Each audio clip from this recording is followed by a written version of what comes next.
Hola, buenos días.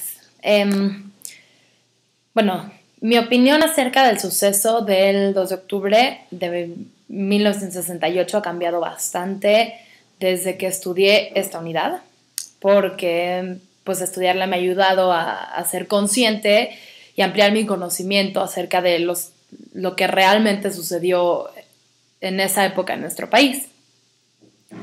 La situación que suscitó en ese tiempo me parece que cambió la política de nuestro país para siempre. El movimiento estudiantil del 68 es uno de los acontecimientos políticos y sociales más importantes de México en el siglo XX. Lo que inició este conflicto fue un enfrentamiento de estudiantes el 22 de julio de 1968 en la Plaza de la Ciudadela, por razones meramente deportivas entre jugadores de fútbol americano. Después de eso empezaron las pedradas a estudiantes preparatorianos. Las preparatorias 2 y 6 de la UNAM apedrearon a la vocacional 2 del Politécnico. Lo que parecía un evento entre estudiantes no tan trascendente se convirtió en una revuelta con la intervención del cuerpo de granaderos del DF. Pero esta intervención de los policías no ayudó a controlar a los estudiantes, sino que los incitó a seguir peleando. Así es como comenzó la historia de 1968, con un simple enfrentamiento entre estudiantes en el cual después intervino la policía. Después de todos estos incidentes, los estudiantes se dividieron en dos. Unos estaban de acuerdo con luchar violentamente para derrotar el autoritarismo, pero también existían y prevalecieron los pacíficos, que solamente buscaban hacer cambios políticos y creían que este movimiento era una oportunidad para poder expandir la libertad de expresión y así transformar a México hacia una mejor democracia.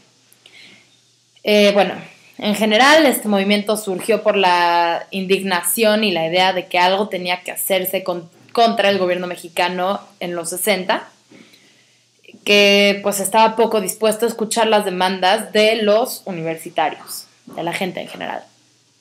Después de que el rector de la UNAM, Javier Barrios Sierra, diera un discurso en el que pedía la autonomía de la universidad y la liberación de los presos políticos capturados en las revueltas después del partido, se iniciaron las marchas por la avenida Insurgentes. Aquí aclamaban el lema Únete pueblo. Esta marcha ayudó para tener una alianza entre profesores y estudiantes. Bueno, después de esta marcha se empiezan a pronunciar descontentos hacia el presidente Díaz Ordaz en el momento, entre las diferentes manifestaciones, y es justo cuando el ejército ya empieza a tomar un papel en el asunto, ya que en tanques toman la universidad y uno de los campus del IPN, donde los estudiantes los recibieron con bombas Molotov y quemaron varias patrullas. Mucha agresión. Bueno, el 1 de octubre se retiraron de los dos lugares, pero al día siguiente miles de personas se reunieron en la Plaza de las Tres Culturas, en Tlatelolco. Como en las demás manifestaciones, el ejército estaba observando para detener cualquier disturbio. Lo que nadie sabía es que varios infiltrados del ejército dentro de las manifestaciones, vestidos de civiles, estaban esperando la señal. Casi al final del evento, un helicóptero voló sobre la plaza, disparando luces de bengala, lo cual dio la señal de abrir fuego contra los estudiantes. Los infiltrados jugaron el papel de atacar al ejército para que así se justificara el por qué abrieron fuego contra los manifestantes. Bueno, muchos lograron escapar y esconderse en los edificios cercanos, pero el ejército, sin orden judicial, entró por las personas para encadenarlas o encarcelarlas, arrestarlas, o sea, llevárselos. Bueno, hasta hoy no se sabe la cifra exacta de muertos, pero el Estado declaró que solamente habían sido 20 muertos. Y después fue que empezaron a salir a través de entrevistas, libros, autores reconocidos, que fueron muchos más. Y Un reportaje de BBC en Londres declaró que los muertos estaban entre 200 y 300 y más de 1,000 resultaron heridos con gravedad. Testigos que estuvieron ahí también afirmaron que en camiones de basura se llevaban los cuerpos para incinerarlos y así poder ocultarlos. O sea, terrible. Se quemaron gran parte de los cadáveres y los heridos fueron llevados a hospitales militares para ocultar la verdad. El gobierno no quería que esto salga al aire y, bueno, ya de noche los bomberos y la policía se encargaron con chorros de agua y presión de lavar todas las huellas del magnicidio en aquella plaza. La dejaron impoluta para la mañana siguiente, que no dejaron huella. Y el presidente Díaz Ordaz, en el momento, al parecer pidió la presencia militar en la plaza, pero fue el Comando Supremo de las Fuerzas Armadas quien ordenó el fuego. Los autores de esta matanza se dieron cuenta que habían sido exagerados y muy poco tolerantes, y por eso mintieron sobre los muertos de ese día. Creo que el hecho de que otros países del mundo pasaban por situaciones similares, como los que tenían guerrillas por la conspiración comunista internacional que estaba en ese tiempo, influyó en la decisión de reprimir el movimiento de tal manera. Además de que el presidente Díaz Ordaz ya tenía antecedentes de tener mano dura con los movimientos sociales. Un ejemplo es el movimiento ferrocarrilero, que detuvo encarcelando a casi todos en el sexenio anterior al de él. Pero el gobierno sí tenía evidencia que pudo haber evitado esta masacre, ya que aunque se tenía la preocupación de que estuvieran en contacto con lo que pasaba en otros países, como la Revolución Cubana o con otros comunistas, la realidad es que los estudiantes no estaban proponiendo ninguna revolución ni pretendían grandes cambios en el sistema político mexicano. La verdad se marcó para siempre con la respuesta del gobierno del presidente Díaz Ordaz y su ineficaz secretario de Gobernación, cuando tomó la decisión de reprimir a los jóvenes y asesinarlos. Bueno, otra cosa que me pareció alarmante fue el manejo de la información en las noticias.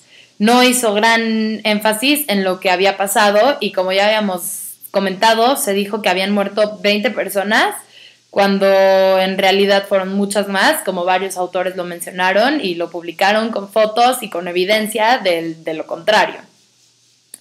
Está claro cómo estuvo planeado para que los estudiantes cayeran en la trampa, pero nunca pensaron que la verdad iba a salir a la luz y que sería imposible tapar los verdaderos hechos.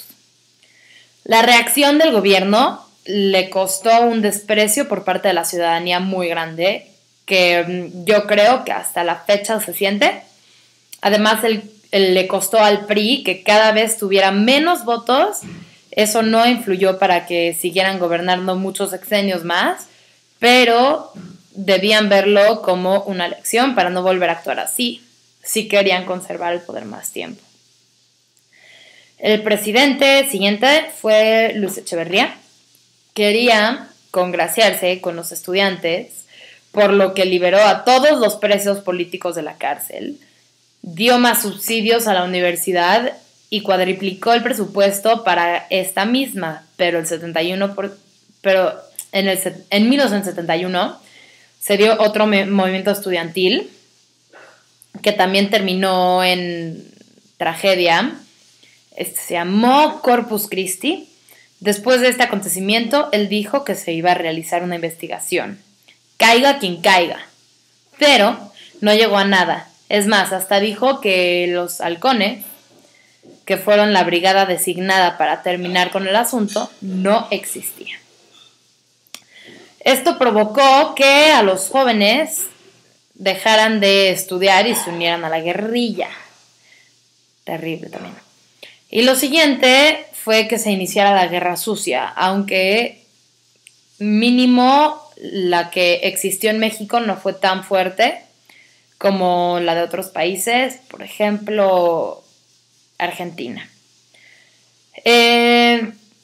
Otra cosa importante, en 2002 Luis Echeverría fue citado a declarar ante la justicia mexicana por la matanza de estudiantes en la Plaza de las Tres Culturas en Tlatelolco de 1968, y la matanza de 1971.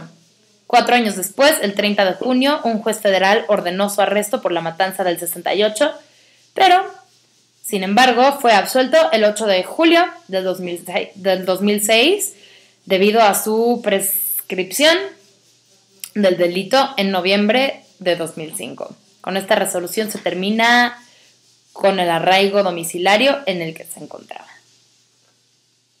Bueno, el 29 de noviembre del 2006, el magistrado Ricardo Paredes Calderón, del Segundo Tribunal Unitario de Primer Circuito de Procesos Penales, le decretó auto de formal prisión por el delito de genocidio por las matanzas de estudiantes del 68 y del 71. Pero, marzo 20 siguiente, un tribunal federal le concedió la suspensión definitiva del auto. Creo que estudiar este acontecimiento nos deja para siempre en la mente, pues, cómo el poder es lo único que le importaba al gobierno en realidad, que cualquier cosa que pudiera en algún punto ser riesgo para ellos, o sea, que pudiera moverlos del poder, que pudiera cambiar las cosas un poco, abrirle los ojos a la gente. El propósito del gobierno era exterminarlo, o sea, acabar con eso, que no existiera. Que la poca tolerancia y el mal manejo de las cosas dejó una marca para siempre. Y hoy en día se sigue notando y se sigue sintiendo en la población. Y aunque los estudiantes hayan sido violentos o no, tenían puntos de vista que si hubieran sido escuchados desde un principio, no hubieran llegado a los extremos que se llegó y no hubieran tenido que requerir la violencia, pero pues no se escuchó desde un principio lo que tenían que decir. Muchas gracias. Nos vemos.